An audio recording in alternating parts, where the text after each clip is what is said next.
And welcome into another episode of the Q Crew on the Tell Me More podcast. We're back again. Nick Adams, Colin Wright, just couldn't get enough of hearing me talk. So I'm proud of you guys. Not many people have been able to make it through this. My mom gave up in less time than you guys did. So we are back to talk about McMillions. It is a docu-series on HBO, but I know the only reason I saw it is because it came across on Hulu. And I also had already heard about this series coming about when I think it was shortly after the Daily Beast article came out. So I think just as they were talking about this going into production and coming out to HBO, that article kind of resurfaced probably about a year ago. I think it came out 2 years ago. And I read that one. And so I was super amped about watching McMillions. Obviously, we're here to talk about it, so you guys had some interest as well. Going around the room, we'll start with Nick. How excited were you for McMillions coming out, and how did you enjoy this documentary series? So I didn't know anything going in. Nothing at all. Okay. No, I didn't know anything at all. I have HBO in the sense that my, roommate's cousin's ex-girlfriend has HBO. Just like everybody, yep. Yeah, like everybody else. And so at one point I was just, on it, and I saw, what is McMillions? I have no idea. It had just dropped the first episode or something. And so I just clicked on it randomly, saw the summary. It's like, okay, some kind of crime thing. I'm on board mostly. It's got a lot of my favorite elements at play. Fast food, crime, I guess those two things. And I was kind of roped in on the first episode, but then kind of got a little bit more tired of the series as it went on. It started hitting us a few pet peeves that I know we'll get into later, but. Okay. Colin, how much did you know about this? And I guess I probably should have done this first, but I'll do it after you have your little bit. I'll explain to any of our viewers who don't know what McMillions is about. I'll hit all the main details, the little synopsis that I copied word for word off Wiki. So I was super excited when I found out that HBO was making a documentary series about the McDonald's monopoly fraud, because I remember when it happened, and I remember being so, I guess, shocked that one of the largest, if not the largest, restaurant in the world could have something like this happen to them. I was like, that's a movie. That doesn't happen in real life, and yet it did. And from 1990 to 2001 or something like that. And so I was excited to watch it. I enjoyed a lot of aspects of it, but mostly I was sad for the people that spent all their money at McDonald's for a decade thinking they could have a chance to win a car or $1 million, and they never even had a chance. I played the game a lot more later on. Obviously, I was only a kid in the 90s, but they brought it back after that. And so I would go to McDonald's way more frequently when they had the Monopoly game than when they didn't, just for that 1 in 16 million chance I was going to win something special besides a large fry. So, yeah. And I think anytime, I played, I don't know how many people thought they were going to get the $1 million. I think even before people knew this was a fraud, or maybe I'm just mixing it up. And as a child hearing people say, that's a bullshit game. They're not going to give somebody $1 million. I don't know how much is based off when this actually happened and people found out it was a fraud, but definitely was not something you looked at. You thought you were going to get the railroads. You thought you were going to get idiots thought they were going to get Park Place and Boardwalk. But those were the ones that you thought you'd get. And even then there was these conspiracy theories that I would hear. That's they only let out 3 of those in this side of the country and they keep the other one on the other side. So you'll never get it.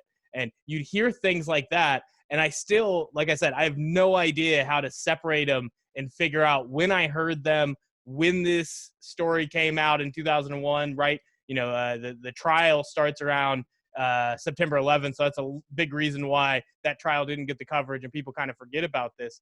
But also even when that, I assume it broke when they first started arresting people, is just, I was 9. I wasn't going to be paying attention to a lot of this stuff. And also, we just lived in a different type of news cycle. If it wasn't something covered on TV a lot, if you missed that first story, you weren't going to think about it. The people who probably did keep up with this story when it first happened probably forgot about it pretty quickly. It was just this little thing look at these people getting arrested. It's when you sit down with all of the crazy details and how this case was built up, who the players are. There's just so much to dig into here that I'm glad that Daily Beast wrote their story that then spurred what is not just this documentary series, but also I think Matt Damon and Ben Affleck are the ones who optioned that article to end up making a feature-length film about this in the near future. We're going to do some casting later on in the pod and pick who we think should be the different characters. So start thinking about that. But to give that explanation, I was going to give to our audience McMillions, 6-part documentary series about the McDonald's Monopoly game and the crazy story about how millionaire winners between 1989 and 2001 were all illegitimate. Scams sent those winners and the ringleaders of the operations, Jerry Jacobson, and I guess that was about the only one who got in trouble, right? Like, other than the actual winners who got taken down. But the other Jerry involved in this big scam ends up, passing away and doesn't have to deal with the same level of scrutiny. But Jerry Jacobson goes straight to jail, doesn't pass go, doesn't collect 200 McFlurries, which is probably the saddest part about this whole deal. But this show is almost less about the criminals, which I don't know how much is just because Jerry Jacobson wouldn't talk with the directors, and how much that the star is clearly Agent Doug Matthews, who pops off the screen, for better or worse, becomes the central character in this docu-series. So I just want to, I'll start there. When that puppy dog that is equal parts energetic and obnoxious, do you guys feel that was the positive? Is that what got you through to the enough episodes when the show kind of starts to slow down in the back half? Is he a positive or negative to this show? Nick, we'll start with you. Okay, I think his negative aspects were overall a positive, because I definitely found him exhausting, but I also appreciated that clearly the other FBI agents found him exhausting. And I was thinking, had he been as straight-laced as all the others, it probably would have been more boring to be back with any of the boring FBI guys if they're just all this kind of beige personality. Just the facts, ma'am. Dragnet style. That said, he also seemed really familiar to me as one of these guys who probably told that story at 1,000 backyard barbecues. And if you had heard him tell the story twice about him, doing McMillions takedown, I would be exhausted as a neighbor, hearing him tell the story again. And he seemed familiar in that I've met a couple of FBI agents over the course of doing research and writing, doing my screenwriting. And a cliche came up before a friend of mine who said every FBI agent who leaves the FBI wants to be a movie producer. And so it tracked a lot with this guy, Doug Matthews, that when he leaves the FBI, he's going to be in Hollywood, and he's not going to be alone. Yeah, and I feel that there's truth there, but also like it's always about the absolute that's a problem, where it's like all FBI agents, like, well, we watched this show, he was the one and everybody else hated him. The main guy who led this investigation, they asked him to speak about it, and he says no. And so it's like, there is that one guy. Obviously, there's those people who grow up and they read spy novels and they watch James Bond, and they get into law enforcement, and particularly things like the FBI and the CIA, because they think, okay, I want to be that guy. And obviously, when they're done, they're going to use those stories to try to get into Hollywood, to try to, take their talents. I'll call it talents. His ability, the gift for gab is strong. You can't deny that. He is very entertaining through those first few episodes, and not just in he's trying his damnedest and he's just putting it all out there. He does have something that ended up working for the case. And that's kind of the weird part, is when he kind of keeps getting put out as the clown. And it's a little weird because it worked, and unless they also oversold us on how much those films documenting these people getting caught in the lie were vital to the case, which having seen, I just watched a few episodes of Trial by Media, where the one of the most recent ones was I forget the company, but the guy who ended up becoming like a televangelist after his big corporate fraud. And the key takeaway from that episode was some juries don't want to hear good evidence. They want to hear a good story. And it's that much more important. You can't just come in with this big, like, here's how they got the tickets. Here's who he gave it to. Like, you need to tell that story. And without a doubt, how Doug Matthews conducted himself helped them pull that off. So I find it interesting. They turned him into the clown. They also turned Jerry Jacobson into the clown for as little as we get from him being the key player here. And maybe it's just because my brain shut off in the last 3 episodes and they gave me a little bit more. But they undercut how big of a scheme it was and how important he is to it. They make it seem like he just happened to be in the right place, the right time, and there was just one dumb accountant that left him alone in the bathroom. When I read the Daily Beast article, which easily could just be a lot of stuff that's from the criminal's perspective to jazz it up, make it more exciting. But they turned him into this guy who he was also like a similar big personality to Doug Matthews, but he's partying and doing all this stuff. He's also putting on this show for everybody to show how good he is at security. It wasn't a briefcase that he had the tickets in. He made a vest that he kept it on his person, all of the tickets. And he's not just left alone in the bathroom. He's left alone on the airplane. He's getting first-class tickets while the accountant is left in business class, and he's up there showing people his old police badge, telling stories the same way Doug Matthews is around a fire. This criminal is probably also not just keeping it straight, like saying, whatever bullshit story. He's probably admitting to some crimes on airplanes while he's stealing these tickets. And that's kind of like, what got the initial interest of me reading that Daily Beast story is it was this bombastic villain, not just the bombastic FBI agent. And so it's weird that didn't make it into the show. And it's weird that to add on to that FBI agent that they followed and turned into kind of the hero, to turn him into the clown and to add music that kind of added to that. I thought it was a weird tone that you don't normally see in crime docs. Colin, what was your perspective on that in the way that they didn't really give us a lot of time with the main criminal and they turned the key good guy into kind of a buffoon? Yeah, I thought it was interesting, like what they decided to show and not show. I know when you have a bunch of footage and a bunch of interviews and a huge story that spanned over a decade, it's hard to squeeze it into 6 hours. But obviously, we can assume Jerry Jacobson didn't want anything to do with the HBO series. And so we weren't going to get his personal opinions on anything. But it didn't really talk about him, at least focus on him a lot. We knew Uncle Jerry. We knew from the beginning that there was a guy that somehow was getting the pieces from Simon Marketing. And then it really focused on a lot of the other characters. Obviously, I think Doug Matthews was fantastic because the only FBI agents that I'm familiar with is just from TV and movies that aren't real FBI agents. So it made me very happy that there's this super charismatic, loud, obnoxious guy that really is an FBI agent, and he's a part of this show, and he steals it. And as the season, I guess you can call it a season, 6 episodes, as the season goes along, I thought it got a little bit weaker, but I was happy whenever it showed Doug Matthews because I knew I was going to smile a little bit or he was going to bring something to the screen. So I thought that was key. But I did think that it definitely, there was times when it was showing characters that weren't that big of characters that didn't end up getting in a lot of trouble. It focused on them quite a bit. So I have a little bit of questions there, but I thought overall it was enthralling enough that I wanted to keep watching until it was over. So I'll give it that. There were a lot of side characters, different people that at times popped off the screen. Nick, if you're going outside of those main 2 people we just talked about, who are some of the top characters that really stood out for you? Well, I think that was part of the problem was because they felt more like red herrings to me, or deviations from the course, or like asking questions or introducing plot twists that to me really didn't matter at all.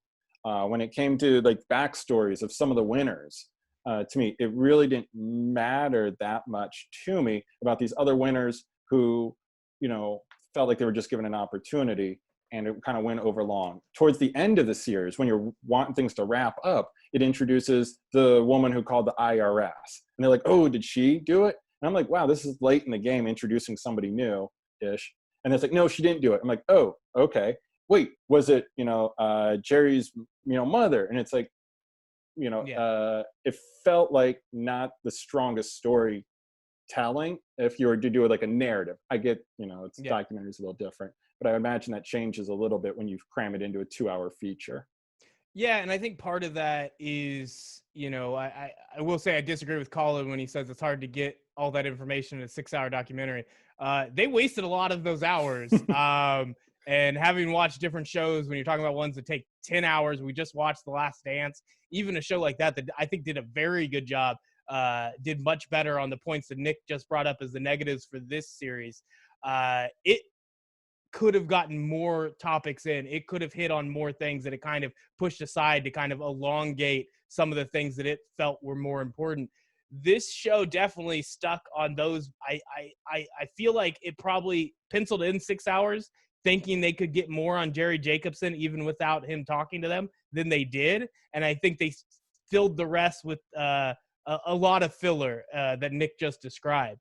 They also, in terms of that narrative of these red herrings, I think in reading what the directors, when they actually found out the twist they have at the very end, when they tell you who they believe to be the informant, they didn't know till they had basically finished up. So they had done, when you're watching and you see Frank and Heather Colombo, and at one point they're like, Frank's like, I know who it is, but I kind of have to be careful. I don't want to get anybody in trouble. That's pretty early in their filming process. And when they come back and they have that reveal and he says it's his mom that was the informant, they've already finished, and Frank and Heather calls up the directors to come back and film that scene. So I don't know how far they were in the editing process and why, maybe it all had already kind of been set, and then they kind of tacked that on the end. So it does kind of come across as just kind of thrown on. But it's because they didn't have that information. In the Daily Beast article, they probably thought that woman was the best answer to who would have been the informant. And so the Daily Beast article definitely makes it seem like she's the one. So they probably had that there at the end, and maybe we're ready. Okay, the FBI says it wasn't her, and that's not how this would have gone down. The IRS wouldn't have called them about this. There's no way this is plausible. So they were probably just going to end with Robin giving her one off of just saying who she thinks it is. And instead they get that little juicy nugget, which in my mind, it's a saving grace. I think those final 3 episodes did very little for, or at least I'd say the final 2 episodes did very little for me, except for the actual reveal at the end, which honestly, it's the first place my brain went when they're giving me all this stuff. It's just like, yeah, it's the mom getting her grandchild back. But they didn't give us anything. They don't talk about it for so long. I just kind of like, okay, if it's that lady they called the IRS, fine. But then, boom, perfect ending to what otherwise was, even for documentary standards, the narrative was very rough in the latter stages of the documentary. Colin, how did you feel about that? Because you seem to have enjoyed it even more than me and Nick did. Yeah, I wanted to know like who the informant was, and I was fascinated by the Colombo family. Like listening to Robin talk about everything she had been through with her relationship with Jerry, and then having a son, and then the car accident, and just like had dealt with a lot of stuff, and obviously married into a family that had a lot of question marks, to say the least. But I thought that at least we got some sort of resolution. I thought that it was stronger because, or at least more entertaining, because we did find out, oh, hey, yeah, guess who called and ratted everyone out on what happened. I think that obviously once Jerry Colombo's no longer in the picture after the car accident, that's when the family is going to be like, okay, well, I guess we can talk about it now. Or, okay, well, I guess, he can't go to prison since he's not around. So I guess let's go ahead and rat everyone else out. But I thought that I was at least happy to get some sort of answer there, because I still had a lot of questions as far as like, how did they get tipped off, and like, how are they going to start investigating it, and like, who's going to go down first? All right. So Okay. it seems like they answer a few of those questions. Like, what is the one question you feel that they didn't either address at all, or is just like number one that right now, if you could, I don't know, make a wish and get the answer to, what's the biggest burning question you have even after finishing the series? I guess I was surprised that the only thing they got Jerry Jacobson on was mail fraud. I don't know, like, how, I'm not a lawyer or a police officer. I don't know how laws work, but I just thought like he did so much more than mail fraud, but that's all you can get on him. And then the other thing I wanted to know, which it doesn't really matter for the documentary, but when McDonald's decided to bring the Monopoly game back a couple years later, how did they like earn the trust of Americans? Like, I guess Americans never questioned it. They didn't. They just skipped over the story.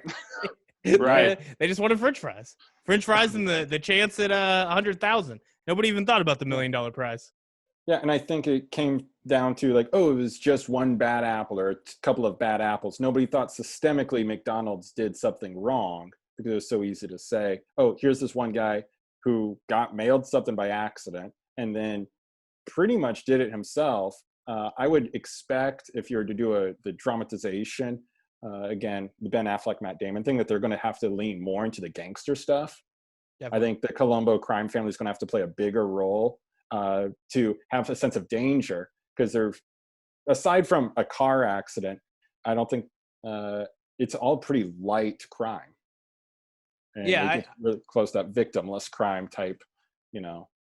And that probably plays into the tone they set with the different music, because it is a crime that not even just, you know, the idea that they're not getting kind of the worst crimes that these mafia types that are associated with this are committing.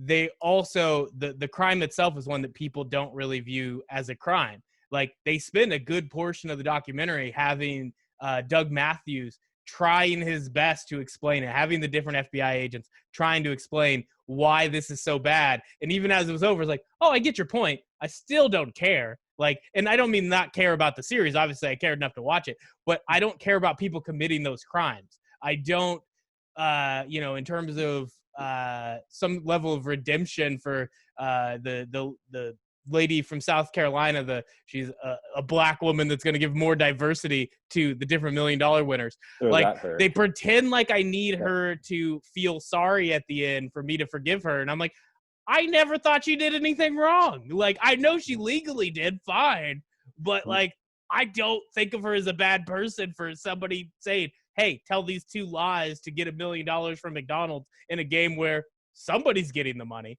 Like, well, I 100% like don't look at it as a crime that really matters. Not like I'm mad at the FBI for wasting resources to prosecute it. You find this crime, you track it down, you stop the people doing it.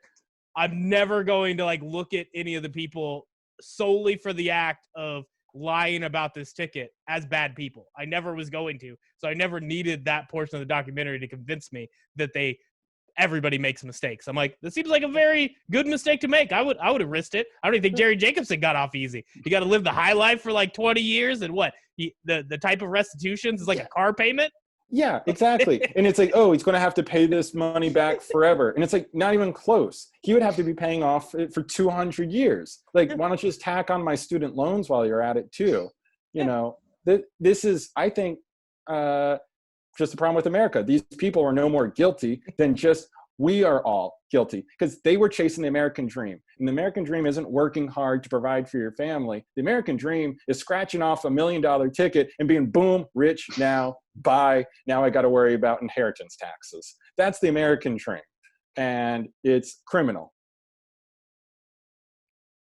Yeah, I don't want it to be criminal, though. I want it to just be legal. A couple of the other interesting parts. So, obviously, we even mentioned it on the last podcast when we were kind of previewing this a little bit. The gold suit, I think, is the story from Dave, or for Doug Matthews, that definitely sold me on who he was. And then I was kind of looking, is he just annoying? Is he good at his job? I don't know. But it's one thing to be obnoxious. It's another thing to like say you would do something like, I should wear a gold suit to the McDonald's interview. Like they talk about it. He seems like the type of douche who would just talk about it, but never do any cool stuff. When he actually shows up and you get the reaction from the other FBI agents, that's the moment where I'm like, he's taking it. Like, he didn't sit in the gray area of just obnoxious. He went to superstar. He got to that next level. He's in the douchebag Hall of Fame, which I think is a positive, even if it seems like a negative. I'm proud of the guy. And even better, this didn't even make it into McMillions. He wore the suit again to the first day of the trial. Like, they didn't even mention that. Devereaux, the other guy that works at the FBI, the guy who was, I think that's like the field, you know. The so office. he didn't rent the suit? He owns the suit, wore it to, yeah. See, you're putting it negative. I'm giving him more points. Up. He wore the suit on the first day of the trial, and then he says not only did Devereaux kick him out of the courtroom, he still tells the story. That story that Nick's already sick of hearing, that he wasn't actually at the barbecues to hear. He's probably telling everybody Devereaux paid his wife to get rid of the suit. That's what he believes, because he no longer has the suit in his possession. Seems plausible that the wife just got rid of it because it's an ugly suit. But maybe Devereaux paid the wife. I like the storytelling ability of Agent Matthews and the fact that he did it twice. And the first one is obviously, it's like, okay, you're in your own field office. You're taking a risk. You're a newer agent. Very ballsy of him. To do it for the first day in open court, like, God, that's all time. He's an all-timer. He's the LeBron of douchebag. Like, I love that he wore the suit, but I think that he stole the show a couple other times. I love when they talk about how they accidentally faxed the report to the newspaper, and they're all saying like, "Oh yeah, it could have been anyone." And then Doug Matthews' face, as soon as it shows him that he was the one who faxed it to the newspaper. I'm not sure I believe that. I'm not ready to throw him under the bus yet. I will. Why would that make him any worse in your eyes? Why is that any worse than his main crime, which I would say is just trying to take advantage and get noticed for a job well done? Because it's not enough to be a good FBI agent. You need people to notice who you are as you're doing your FBI job. How many times did he take the chance to try to make people notice he was doing a good job? Mostly it's just him talking to us on camera and being extremely personable. Like, why are you putting the gold suit stuff? That's great. I'm not kidding when I'm saying this is a positive. Like, that is great, Nick. That's the type of thing you would write a character to have done, and you're like, ooh, look how smart I am coming up with this clever thing. And then it would get, and then it would get crossed out. Then it would get crossed out by, some producer or director saying, this ain't realistic. Who sucks. Yeah, because the truth is stranger than fiction, and I love what Agent Matthews does. We're not putting it as a negative. There was another piece that didn't make it in. That wasn't the only fax issue that they had. When they got the subpoena for Jerry Jacobson's phone, that has to go through the phone company. And guess who is the lady who's working at the phone company? His wife, Linda. So Jerry Jacobson's wife could have got tipped off. Luckily, she had called in to work sick that day. Otherwise, that's 2 times a fax could have ruined this big investigation. See, and I think that's weak storytelling, real world. I don't like my heroes getting bailed out by good luck. I don't know. The FBI aren't my heroes. But. I feel like Ben Affleck could do an Argo type thing with it and turn it into this little tidbit of the story that plays well. I trust Ben Affleck and Matt Damon to tell this story. If Argo ended with everybody getting through the airport because the Iranians took the day off. No, because they went to the bathroom. Or because they let them go to the bathroom, but then they snuck out the back. That would be... It's a pretty good story. It'd be pretty disappointing. Once again, I bet I'm just... You're upset because that's a script sitting in front of you right now. And I'm just giving away all of your best plot points. Well... all right, if we can move on to other points that you have. I don't have any. I ran out. The next up is casting for the movie. If you guys have anything else to hit, I'm sorry. I spent half of my normal prep time for this because I assumed, Nick, you'd just be ready to go. You were here a day early to record. I thought you would have a full podcast worth of notes. Yeah, the other points of frustration I had was how bad clearly we are at seeing liars. And it's like, oh, how obvious this person is lying, but nobody notices it in the moment. Nobody in the in initial interviews were like, oh, that person won a Dodge Viper. They look like they're lying. And FBI agents are bad at catching liars. Cops are bad at noticing liars. Everybody is as bad at seeing liars. And I feel like that point, while it was kind of maybe not clear, not maybe a point of the documentary, I heard it watching it. Yeah, I mean, they at least show that aspect that I did have a very similar thought in my head, which is they're very clearly stating that these different winners are acting in a way that makes them seem like that they're lying about this, but you're working backwards. They're lying, and then you're telling us that these reactions, which it's like, oh, he's sweating on camera. It's like, I've been running a podcast for a very long time. I'm sweating right now. I'm sweating through this shirt. Like, you haven't been running a podcast a really long time. Clearly, this is your first show because you got me. You got me, guy who was on my podcast yesterday. Like, he's lying about that. He's sweating. He's laughing. He's smiling. Clearly, he's nervous and he's lying. Everything is a sign, and that I feel like that happens a lot. And you think it happens in just kind of like poorly written CBS shows that are, whether they're these crime procedural dramas, like they just always have somebody who's just smarter than everybody else. Nobody else can tell their line. There's one guy in the room that's figured it out. And it's always bullshit. Like that type of police work. It's probably the reason so many people get put into jail for like fake confessions. Like you watch Making a Murderer, and it's like that same mentality. It's like, I can spot a liar. I'm also going to feed him the answers because I know what the truth is. Tell me the truth, Brendan Dassey. Yeah. Like, that's what we get from that type of police work.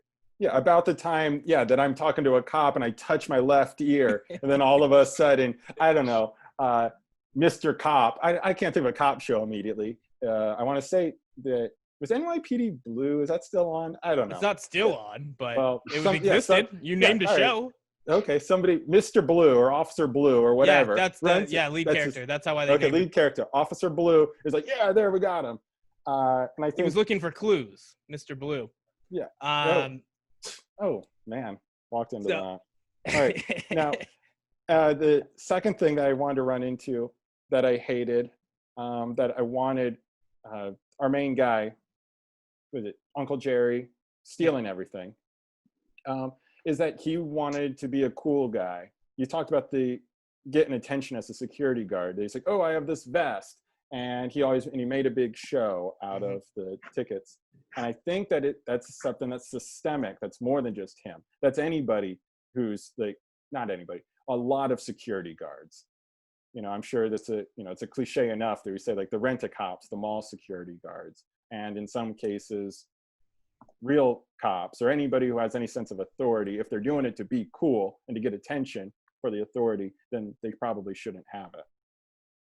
That's a good point. I do want to go back to your last one real quick though, because the lies that are like so clear, it goes back to like when you're a kid and you're telling your mom a lie and it's like she's trying to pick which sibling did it. Only ones I ever got away with were I just bold-faced lied. Like anytime that I had no idea what happened, I'm sweating like crazy. My mom instantly blames me, like 100% of the time. My mom, who will tell you, it's like, I always knew you were when you're lying, but you can't prove her wrong because then you give yourself up. So you just have to sit there and be like, sure you do, Mom. Sure you were good at picking us, because never got it right. Like, it's amazing how often it was just like, if you were the liar, you could do it so bold-faced well. If you didn't know what was going on, you were dead to rights. You weren't making it through that interrogation. And that, I think, is what happens in most police rooms around the country. But I don't remember what your second point was, but I don't think I had anything to go off of it. Colin, anything to respond to Nick's, or do you have anything else you want us to talk about? Well, yeah. So talking about Jerry Jacobson, I honestly feel like he never thought he was going to get caught. And I know we say that about criminals, but the way that he had I think one of the major pieces they mentioned was he was given the tamper evidence seals on accident so that he could open up the envelope and then put the seal back on it. And he thought he was clever enough and was going to talk to the right people and give these $1 million pieces to the right people. He was never going to get caught. And he tried to, like Nick was saying, he tried to be the cool guy. He thought he was going to be like the fun, like make people's lives happy. Like, here's now your pursuit of the American dream. I just made you a millionaire, And he even, I think, was it 95 or 96? He admitted he mailed the piece to St. Jude Hospital in Memphis, Tennessee. And McDonald's honored it, even though you're not allowed to give pieces away. But I just thought that he really thought he was just doing something that was just like, oh yeah, someone's gonna win $1 million. So whether I manipulate who gets Park Place and who doesn't, that doesn't matter. It's him getting attention. It's the exact same thing as Officer Matthews or whatever. It's like, it's not good enough that anybody's gonna win anyway. The point is, I'm in control of it. I get attention for being this kingmaker. Yeah. It's the people that like themselves a lot. And that's when they start to get themselves in trouble, when they think they're something special. And Uncle Jerry, like, really, he got into a lot. And I think, I feel like as the years went on, it became more and more. First, it was just the $1 million prizes, and then it was the cars, then it was the 50,000, then it was, because the McDonald's Monopoly game had a bunch of winners. It didn't just have one or two winners; it had a bunch of winners, and I think he got greedier and greedier as it went along, and realized, oh wait, I can take all these winning pieces, and if I give 5 to this guy and 4 to this girl and 3, then all of a sudden I'm the one that's helping everyone out. And Uncle Jerry Jacobson, whatever he wants to go by, he's the one that's making everyone's day. And so I think it was like an ego thing, and he thought that he was just going to keep doing it year after year after year. And then, like a lot of criminals, one day someone shows up and you realize you're done. And that's when you stop talking and you lawyer up. It is a little bit different, though. Like, because you say it like, okay, he got greedier and greedier, and it led to him screwing up. Because that's usually the story, is you keep going and going, and eventually you'll make a mistake. He didn't make a mistake. Like, he's doing this fairly recklessly, and none of it's what got him caught. Like, the show's built in a way where it almost feels like the FBI, like, is finding this criminal who's making a lot of mistakes, but once they're on his tail, he could have done it as smartly as possible, and they would have still started to put the pieces together. They would have found these guys that they could prove lied on camera, as we mentioned earlier, and they would have found a case against him. But that greediness never got him into that position. I mean, unless you're just saying the fact that he got greedy is what led into the mob, and which then leads into people dying, which then leads into the grandmother deciding she wants her grandkid back, and she rats him out. But otherwise, the FBI would have never got on their tail, would have never figured this out. This would have kept going for a very long time. It is a very strange way that they find out that is not tied to, I'm not saying he didn't make mistakes, but none of the mistakes is what led to him getting caught at all, at least not from what we see in the series. In a meta way, he was actually playing the game the best. He had a monopoly. Congrats, sir. You did win.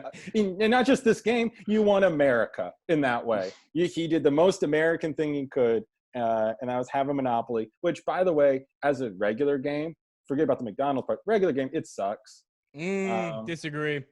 I absolutely hate That's Monopoly. That's because you lose. I can feel it. I can already tell by the way you conduct yourself, Nick. You're a bad Monopoly player, and that's why you think the game sucks. Well, yeah, that's because I'm some commie pinko, and it never really... Usually the commies are the best in Monopoly because it's their one chance to indulge in something that they think is bad, but they're like the ultra capitalists. They're like Jeff Bezos when they get onto a Monopoly board. Like, that's normally what happens. But Nick, I just think you're bad at it. I think you're not a good competitor. That might be true as well. Yeah. Colin, how good are you at Monopoly? I'm a big Monopoly guy. I think we own 4 or 5 different versions of the game, so I'm always down for a game of Monopoly. But what's your favorite set to play with? I remember one time. This is funny. I have an aunt and uncle that live in Florida, and when I was like 8, we went down there. They gave us Florida-opoly. And for whatever reason, I just remember playing Florida-opoly, and it had Key West and Naples and Miami Beach and all these different cities. Florida man always going to jail. Yeah. So that's the one that's most vivid to me, is just playing Florida-opoly. Did it have special pieces? What was your piece? I want to say like a marlin, lawnmower? like a marlin, some sort of fish or something like that. Could have been an alligator. They don't even do their games right. It's a guy riding an alligator or something like that. Yeah. An alligator lawnmower. The alligator eats the grass, and you mow the lawn with it. We talked a little bit about the downfall of Jerry. Once he finally gets caught after the informant and all the arrests are made. And the one thing that I think that Jerry Jacobson hurt the most was Simon Marketing, because there was hundreds of employees there, and their whole revenue source was McDonald's. And I'm not saying that Jerry had any likable qualities, but the fact that he would just throw his whole company under the bus and they all lost their jobs, I think that's the part that if he shows any remorse, it shouldn't be necessarily to the pieces that he was given to people, whatever. I just feel like that marketing company quickly went down and out. And that's hundreds of people losing jobs when you were just selfish. So, yeah, I do have to imagine that McDonald's kept playing the game. They've got a new marketing company. They probably went and found people who had similar skill sets. And I doubt there's just a whole nother place that is just better at it than them. They probably hired a lot of those people that got fired to be the next set that are selling us these new pieces that I bet there's already somebody rigging the game. I bet it's already happened. And they just we're just sitting here like, I'm glad that it's no longer rigged. And so there's a new Jerry Jacobson. So we'll find out in 5 years. Well, yeah. And I figured if he had just a little bit more, confidence right now, he could run for office and has a, toss-up shot at winning any political office that he wants. Definitely could win in Florida. Probably go in Jacksonville and just use his power to get Agent Matthews arrested. Speaking of Agent Matthews and some of these really awesome characters we saw in McMillions, we've talked about it. We've hinted at it. The motion picture with Matt Damon, Ben Affleck signed on. I think Mark Wahlberg also is a executive producer. Is a very strange. When we talk about the winner that is Jerry Jacobson in the game of Monopoly and the game of being an American, Mark Wahlberg is the loser in this game because he joins on as an executive producer of this series to try to take down McDonald's and help Wahlburgers get a better market share. And it just seems like a waste of time. I don't think it's working very well. But they talked to the executive producer that they have signed on for this. He says Mark Wahlberg is the pick for Doug Matthews, which upsets me because I just don't think it works. So we are going to do the casting ourselves. I trust Matt Damon and Ben Affleck to tell a good story to make this movie good. I don't trust their EP to cast this film right now. So you guys are going to help me, starting with Doug Matthews. Who is the best pick? What actor do you think should play this role where you need somebody who is charismatic, who pulls off being an FBI agent, and will keep levity throughout this film that is Scorsese Monopoly? I don't have a lot of good answers for the other cast members, but for Doug Matthews, I feel really good about Sam Rockwell. I just feel like Rockwell is smart enough, and his character. I feel like there's an age issue, but yeah. So, all right, make your case. Then I want to go next. But. No, I like Sam Rockwell. I guess I didn't realize, is he that much older than Doug Matthews? Well, I mean, Doug Matthews started as like a up and coming FBI agent. So the beginning of the movie is like, right. He's 22, 25, something like that. So you need somebody who can pull off 40-ish. You pretend he's a young looking 40, but could also be in their 20s. So it's a tough role. I mean, we let Woody Harrelson do it all the time, and it doesn't really work, but we just pretend. True Detective season 1. Nick, you didn't like the pick for the age either. Did you have somebody else better in mind? Well, so the first thought that I had was, you hear Ben Affleck, Matt Damon, I was thinking, all right, well, more of a Matt Damon type. But then I was thinking about the age thing and thinking, oh, yeah, to age him down, what would be more interesting? And I thought of actually Channing Tatum from the 21 series. It's funny because I've seen people say Doug Matthews is basically like if you had a 21 Jump Street agent for real, that's basically what Agent Matthews is. So yeah, Channing Tatum's pretty solid. I like that. So I kind of like that, but he's but I don't know if it gets. And then another thought I was having as well, somebody else who's played kind of dumb well in recent years is like Zac you're gonna steal Efron. my answer. Oh no, didn't, but that's good. I like Zac Efron. I feel like they're both too attractive though. Too many abs for Zac Efron. A few less abs for Channing Tatum. I don't know when Zac Efron passed him, but it happened recently. And Channing Tatum, he's like, he's a weird good looking. Like he's clearly too attractive. Like it's going to shoot up Doug Matthews as he goes around telling people, like, yeah, Channing Tatum plays me in a movie. But he also kind of has that weird dumb look on his face that I think could look a lot like Doug Matthews in the right moment. My pick is you just go and get Burt Macklin to be Doug Matthews. You go and get Chris Pratt to come in. He has that perfect boyish charm. He's already gone into kind of the action roles, so he kind of doubles over as that FBI agent. He's literally Doug Matthews. That's his character in Hollywood. So let him lose the abs a little bit, come back as Doug Matthews, all of a sudden, perfect casting. Why Doug Matthews might have abs. He never went shirtless in the doc. I saw him run on the beach. He didn't take the shirt off on the beach. I know he doesn't have abs. They might be the kind of abs that like stick out. Yeah. And it kind of and the abs kind of come together and it's just kind of one ab, I'm just saying Chris Pratt can't look like he is in Marvel. It has to be a step down. That's all I'm saying. The next up, Jerry Jacobson's a tough one because, like I said, I think the Daily Beast story just gave us so much more, and what we're seeing from him is just kind of an old man who is a little reckless and, you know, gets caught up in all this, but they took away so many of the details that I think could help in picking somebody. But Colin, who do you think would work as Jerry Jacobson, the ringleaders of the McDonald scam? I kept trying to think of someone. I got nothing for Jacobson. So I don't know. I wish that I had someone, but I'll let you guys take this one.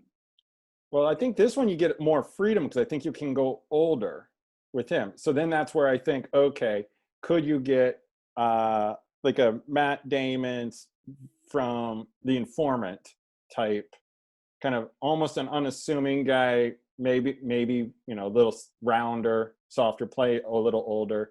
Most recently, Ben Affleck was playing like this drunk, down on his luck guy in some basketball movie. I think he like dunked on high schoolers. I didn't see the movie. The way back, we did a podcast on it. Okay. But did I summarize it right? He nailed it. He's a drunk that dunks on high schoolers. Okay. So yep. Right. Yeah. I was thinking something like that. Somebody who plays kind of like, oh, could he almost be tough, but not really threatening, would be like a Jason Bateman type even. I think you got a lot more freedom, frankly, with him than Doug Matthews. That's solid. I don't really have a solid answer for this. I know it's my segment. I should have had something. I feel like if you're going, it depends on the tone you're going to do with the movie. You know, Yeah. Nick, you mentioned, you know, focusing on the mafia people, but I still feel like, you know, if you're going to do mafia movie, this is much closer to Goodfellas than it is to Godfather. You know, you need these people to be living the high life. So it's only that section of Goodfellas when they're just having fun. A lot of cocaine involved. I feel like if you want to get a little crazy, you need somebody who's a little bit, you know, you can go a little bit older. You can also go, you need somebody, definitely no abs on this one. Do you want to fight that one, Nick, or am I right in thinking that Jerry Jacobson shouldn't have abs? You know what? I'm going to just say that everybody should always have abs all the time. So right, that's just. I'm going to go 0 for 2 on your rulings because I want Will Ferrell to do it. I hope that they can convince him to play a little bit more straight than we've really seen him do. He's done some serious stuff.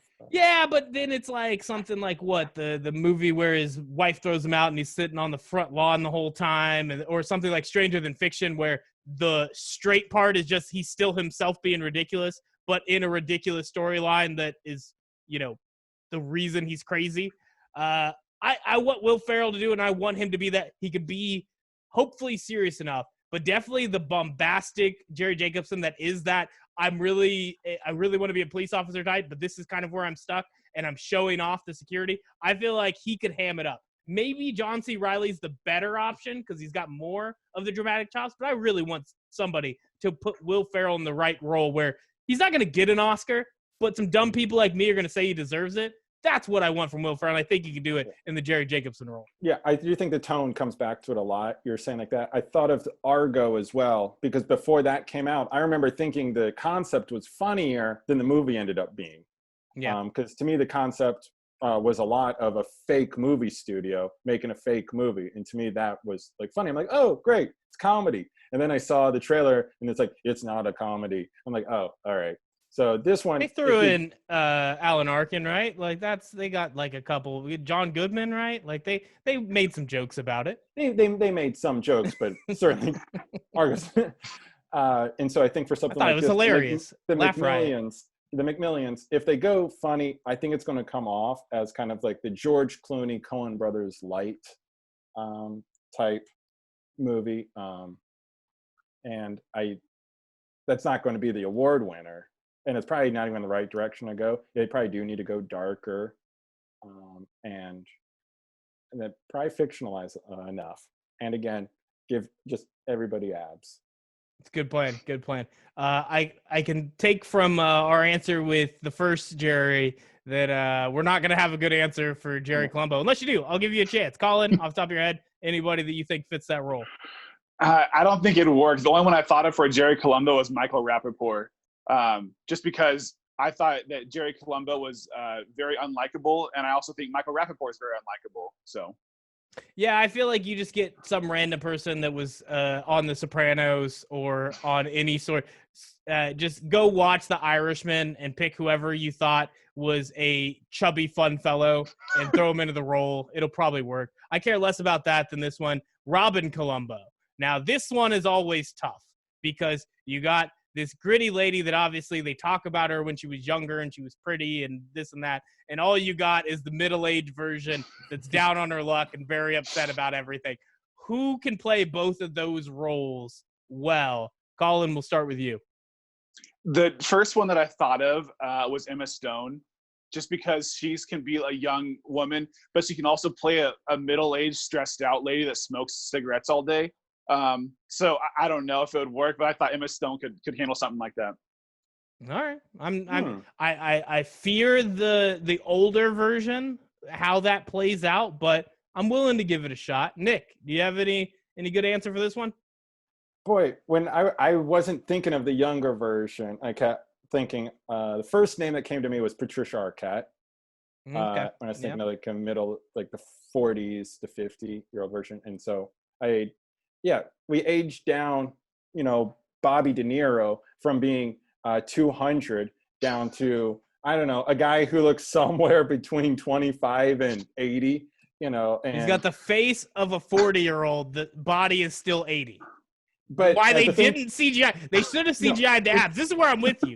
In Irishman, they should have CGI'd the abs. That should have been number one. What a 50-year-old thinks a 40-year-old looks like, but not actually what a 40-year-old or 25-year-old looks like. He's supposed to be 25 in that movie, and at no point does he look like 25, unless people really did just look older back then.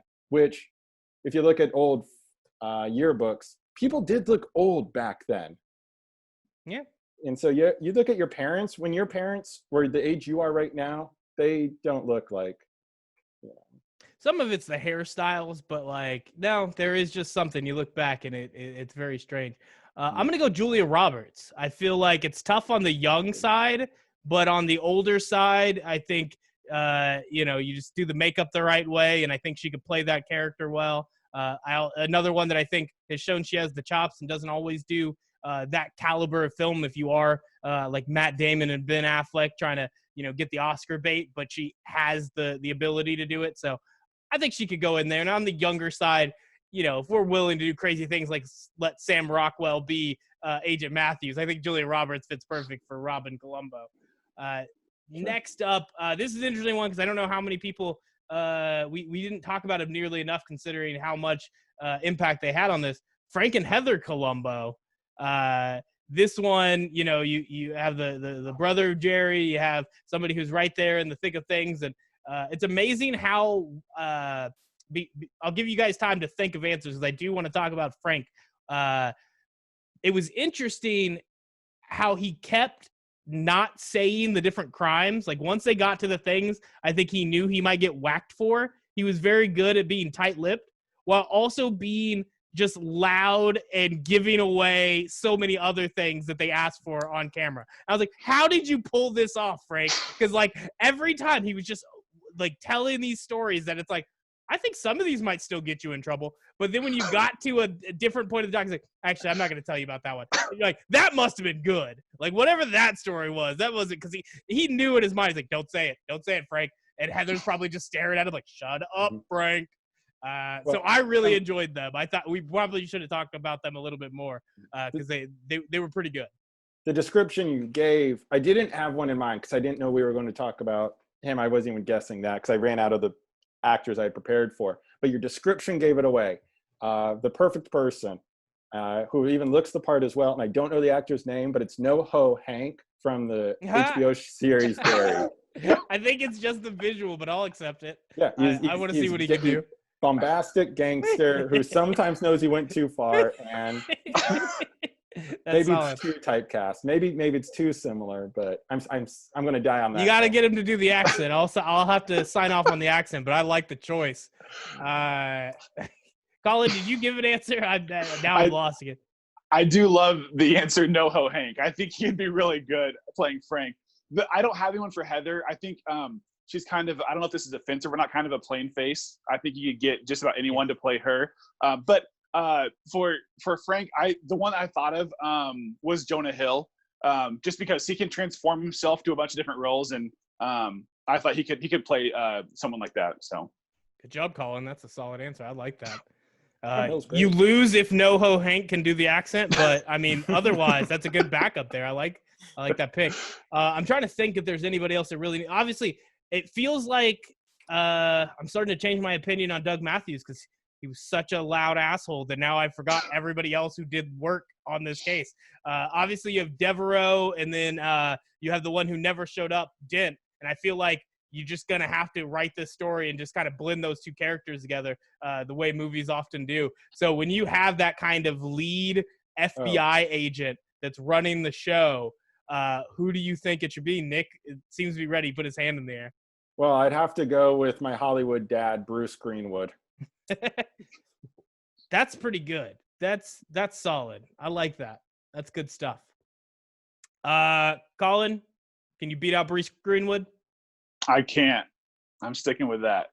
Man, you just back down from a challenge every time. They had the McDonald's marketing lady that goes on to all of the filming with Agent Matthews. Very important role. She was a big part of the documentary. I don't know how big they'll make that role in how they tell this story in a film version, but who do you think can play that character?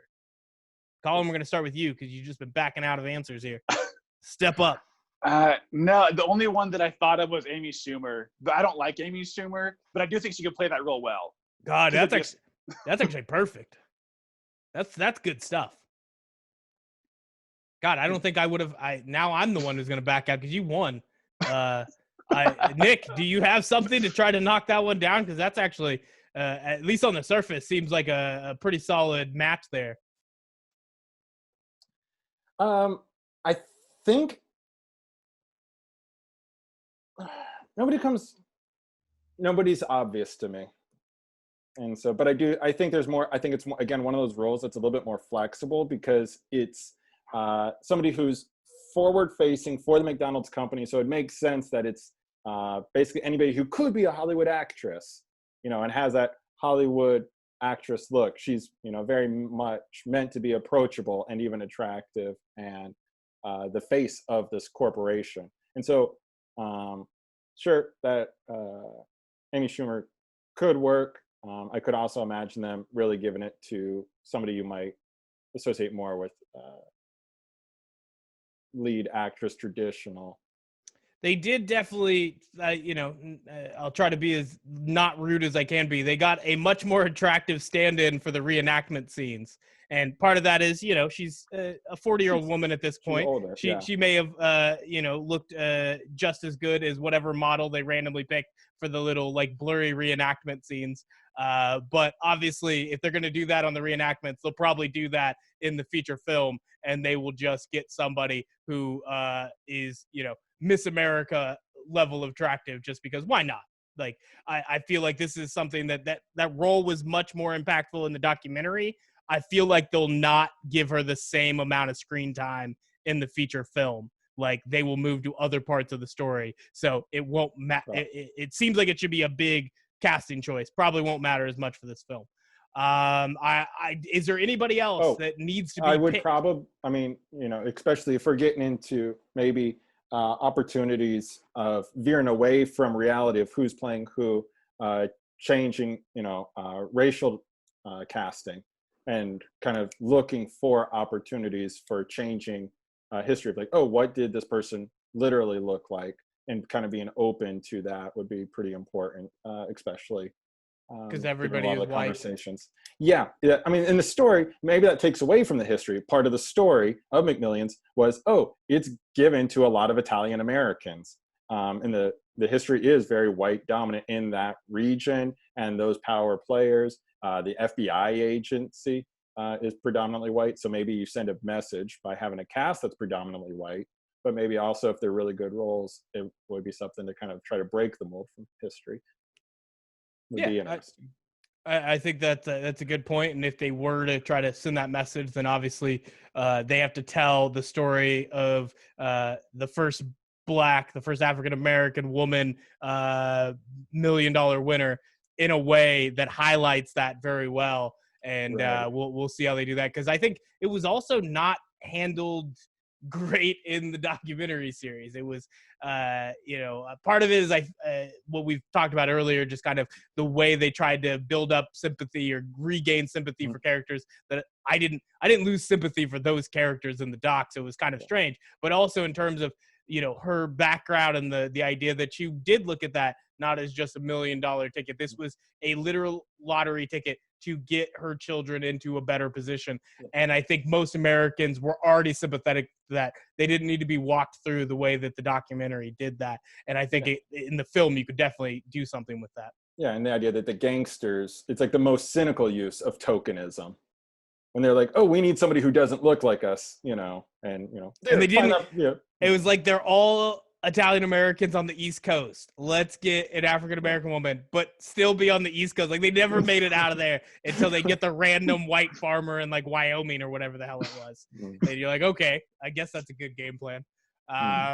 Yeah, I think we hit most of the big roles. I don't know if there's anything else that, we need to talk about. I feel like there's that one FBI agent that's a woman, so I feel bad that I just don't remember her that well. I just know she always came on to remind us how immature Agent Matthews is, but I don't think they gave her enough screen time on other things for me to remember her that well. Is there anybody else I asked earlier that needs to be casted, or you just have an idea of what actor needs to be in this movie more than you have a role for them specifically? Colin?